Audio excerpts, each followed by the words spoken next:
U.S. broker talks have resumed in Abu Dhabi as part of a reinvigorated trilateral effort to end the conflict in Ukraine. Discussions will take place over 2 days. RT's Isabella Bloomberg previews what's ahead.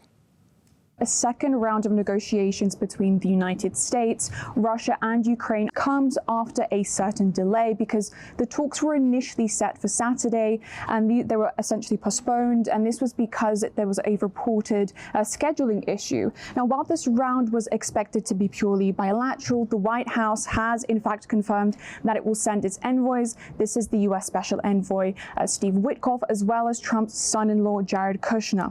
Now, we know that Russia is sending the same team led by the country's chief of national intelligence. This is Admiral Igor Kostyukov, along with other defense officials there. And the Kremlin spokesperson Dmitry Peskov has said that the talks will focus on the more complex issues on reaching a final peace settlement. Stick a listen.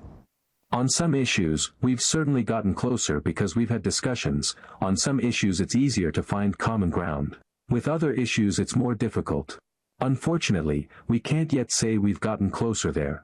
Now, meanwhile, we've also heard Zelensky announce that the Ukrainian delegation will be led by Rustem Umerov. He is the national security chief, as well as Zelensky chief of staff Kirill Budanov. Now, just days ago, we also saw Russia's investment envoy Kirill Dmitriev meet with the United States delegation in Florida. Both he and Steve Witkoff had praised those discussions as, quote, positive as well as productive. Now, Witkoff also went as far as to post on social media that Moscow was, in his words, working towards securing peace. However, that's the official line, but the core dispute remains unresolved, which is the issue regarding territory, because Moscow has been consistently calling on Ukraine to recognize the new borders, as well as Crimea and the new territories acquired after 2022 under a referendum. From Kiev, we know that Zelensky has repeatedly rejected these concessions, and particularly with Donbass, and also including the Zaporozhye nuclear power plant, saying that Ukraine won't give up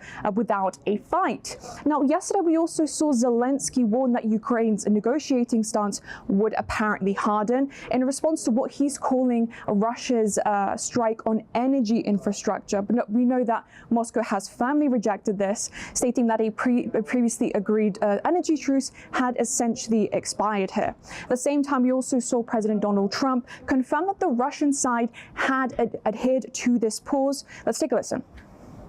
Yesterday you were talking about how Vladimir Putin had agreed to a pause during the cold weather. Overnight those attacks have started up again. The worst. It was Sunday to Sunday, and it opened up, and he hit him hard last night. No, he agreed. He kept his word on that.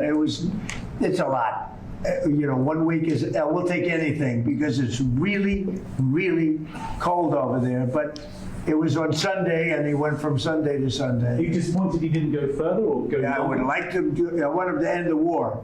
Meanwhile, as we all know, EU leaders are being continuously sidelined from these trilateral talks. Now, we also saw that amid that first round of trilateral talks, EU leaders like Hungary's Prime Minister Viktor Orban essentially pushed back against the European Union sending more funding and loans to Ukraine. And even Zelensky himself blasted those same European leaders for apparently doing too little, too slowly, and not contributing enough. And this was during that World Economic Forum in Davos. Nevertheless, European figures like the NATO Secretary General Mark Rutte reiterated that NATO support for Ukraine will continue, but in an effort to pressure Russia.